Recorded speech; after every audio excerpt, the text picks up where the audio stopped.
जय श्री राम।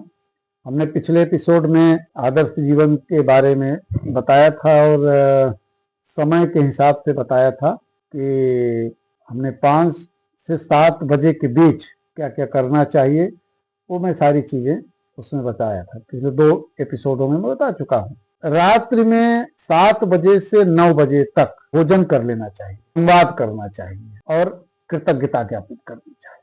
पूरे दिन भर जो बीतता है, क्या क्या भोजन, संवाद और कृतज्ञता। गोस्वामी जी ने लिखा है कि राम केवल प्रेम प्यारा, जान ले वो जो जान निहारा। भगवान को केवल और केवल आपका प्रेम ही प्रिय है, कोई अन्य उपाय नहीं। इसलिए जितना अधिक से अधिक भगवान के प्रति अपनी कृतज्ञता ज्ञापित कर सकें, अपने प्रेम भाव को दर्शा सकें, उतना ही आपके जीवन के लिए कल्याणकारी होगा। रात्रि में कहते हैं कि पुराणों के भी अनुसार कि रात्रि में भोजन अधिक नहीं करना, बहुत हल्का भोजन रखना चाहिए। भोजन भी अब हम लोग तो सब अलग अलग बैठ के करते हैं, कोई इस कमरे में, कोई उस कमरे में, कोई टीवी देख रहा है। भोजन परिवार के साथ करना चाहिए, हल्का करिए, एक साथ करिए और परिवार के साथ भोजन करना चाहिए। भोजन के उपरांत और खाना खाते समय बोलना भी नहीं चाहिए, ऐसा हमारे वेद कहते हैं, नहीं बोलना चाहिए। और भोजन के उपरांत परिवार में मधुर वार्तालाप करिए आपस में। उससे क्या होगा कि पिता, पुत्र, पत्नी, बहू, बेटियां सबका एक समन्वय, एक सूत्र में सब बंधे रहते हैं। अगर कोई किसी के प्रति गिला शिकवा होता है तो वो उसी समय दूर हो जाता है।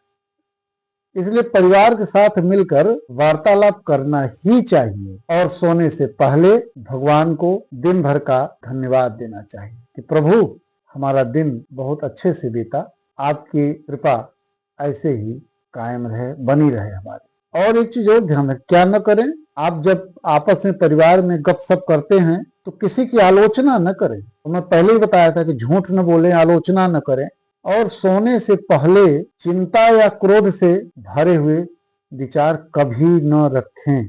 और अंतिम रात्रि से 10 बजे तक भक्ति, क्षमा और निद्रा, इन 3 चीजों पर ध्यान देना चाहिए। भक्ति, क्षमा और निद्रा। जो सुमिरै ते मिटै अघ भारी, गोस्वामी जी ने लिखा है कि जो सुमिरै ते मिटै अघ भारी, अति प्रिय लागे राम कर नारी। इसलिए सोने से पहले राम नाम का जप करना चाहिए, कृष्ण का जप करना चाहिए, राधा का जप करना चाहिए, या जो आपके इष्ट हों उनके नाम का जप करना चाहिए, स्मरण करना चाहिए और ईश्वर से क्षमा मांगनी चाहिए कि हे प्रभु, आज जो भूल हुई, जो मुझसे गलती हुई, उसे क्षमा कर। और फिर अपने मन को शांत करके सो जाए। लेकिन उस समय क्रोध या चिंता लेकर न सोएं कि कल क्या होगा, परसों क्या होगा। बिल्कुल एकदम मुक्त होकर के सोएं। और हम लोग जो प्रायः करते हैं कि देर रात तक